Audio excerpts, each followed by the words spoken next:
Hi friends, welcome to the channel. ఈ వీడియోని మనం చూడబోతున్నాం మోహన్లాల్ యాక్ట్ చేసి అండ్ జీతూ జోసెఫ్ డైరెక్ట్ చేసిన నీరు మూవీ రివ్యూ. టైటిల్ మీనింగ్ ఏంటంటే ట్రూత్, నిజం. సో ఆయన ఇప్పుడు ఈ మూవీ మొత్తం చూసిన తర్వాత నా ఒపీనియన్ చెప్పాలంటే మూవీ అయితే బాగుంది, చూడొచ్చు. ఒక emotional court room drama movie.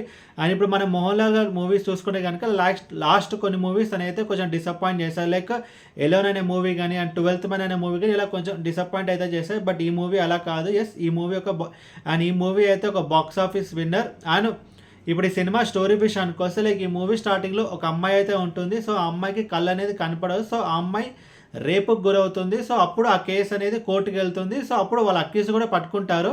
But ఇక్కడ ఏంటంటే ఆ అమ్మాయికి జరిగిన అన్యాయాన్ని ఆ అమ్మాయికి న్యాయం జరిపించడానికి అప్పుడు మోహన్లాల్ క్యారెక్టర్ అయితే వస్తుంది. బట్ ఒక రీజన్ ఉంటుంది. మోహన్లాల్ ఒక ఇన్సిడెంట్ తర్వాత తనైతే కొంచెం ఆ ఫీల్డ్కి దూరంగా ఉంటాడు. బట్ అది అమ్మాయి కేసు, అది కూడా కళ్ళు కనిపించిన అమ్మాయి కేసు కాబట్టి మోహన్లాల్ మళ్ళీ తన లాయర్ కోర్ట్ అయితే వేసుకోవడం జరుగుతుంది. అండ్ మళ్ళీ మోహన్లాల్ కోర్టుకు వచ్చి ఆ అమ్మాయికి న్యాయం ఇప్పించాడా లేదా అనేది మిగతా స్టోరీ. ముందుగా ఈ సినిమా ప్లస్ పాయింట్స్ గురించి మాట్లాడుకుంటే కనుక ఈ మూవీ స్టోరీ మనం చూసుకుంటే కనుక 2 పార్ట్స్గా డివైడ్ చేసుకోవచ్చు. ఒకటి ఎమోషనల్ అండ్ ఇంకోటి కోర్ట్ రూమ్ డ్రామా. అండ్ ఈ మూవీలో 2 పార్ట్స్ వర్కౌట్ అయ్యి ఆ అమ్మాయి క్యారెక్టర్కి మనమైతే కనెక్ట్ అయిపోతాం. అండ్ ఇంకొకటి ఏంటంటే ఈ మూవీలో కొన్ని కోర్ట్ రూమ్ డ్రామా సీన్స్ ఉన్నాయి కదా, అవన్నీ అయితే వర్కౌట్ అయ్యాయి.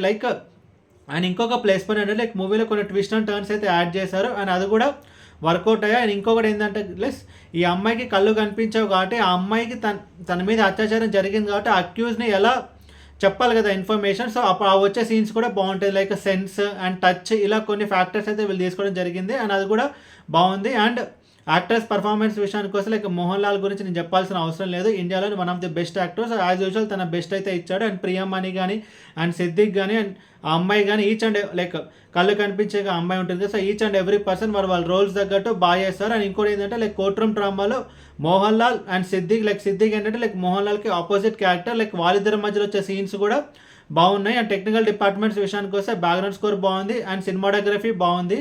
అండ్ మనకి ఈ స్టోరీలోనే కొంచెం ఒక సస్పెన్స్ ఎలిమెంట్ అనేది ఉంది.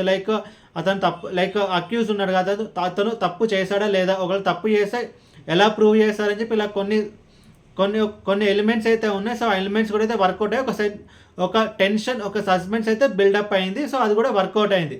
ఆయన ఇప్పుడు ఈ సినిమా మైనస్ గురించి మాట్లాడుకోవడం కొంచెం బేసిక్ స్టోరీ అయితే మనకి కొంచెం వకీల్ సాబ్ మూవీ అయితే మనకి గుర్తొస్తుంది. హీరో ఫీల్డ్కి దూరంగా ఉండడం. సో ఆ ఇన్సిడెంట్ తర్వాత హీరో మళ్ళీ కోర్ట్ రూమ్ డ్రామాకి రావడం. కొంచెం వకీల్ సాబ్ అనే మూవీ కానీ పృథ్వీరాజ్ యాక్ట్ చేసిన జనగణ మూవీ అని చెప్పి ఇలా కొన్ని మూవీస్ అయితే మనకు గుర్తొస్తాయి. బట్ జస్ట్ మనకు గుర్తొస్తాయి తప్ప ఆ మూవీకి ఈ మూవీకి అసలు మనకు సంబంధం ఉంటుంది. జస్ట్ కొంచెం ఆ బేసిక్ స్టోరీ లేదంటే ఒక సబ్ ప్లాట్ కొంచెం ఈ మూవీస్కి అయితే సిమిలర్ ఉంటుంది. అండ్ ఓవరాల్ ఈ సినిమా గురించి చెప్పాలంటే మూవీ అయితే బాగుంది, చూడొచ్చు. అండ్ ఈ మూవీకి నేను ఇస్తున్న రేటింగ్ 3.25/5. అండ్ ఇది ఫ్యామిలీతో చూడొచ్చు అంటే ఇది ఫ్యామిలీతో చూడొచ్చు. ఎలాంటి అడల్ట్ కంటెంట్ అయితే ఈ మూవీలో లేదు. ఈ వీడియో మీకు నచ్చితే కనుక లైక్ కొట్టి షేర్ చేసి మీ ఫ్రెండ్స్ అంతా సబ్స్క్రైబ్ చేయించండి. మీకు ఇంకేమైనా వేరే సినిమా రివ్యూస్ కావాలంటే కింద కామెంట్ బాక్స్లో కామెంట్ చేయండి. Thank you.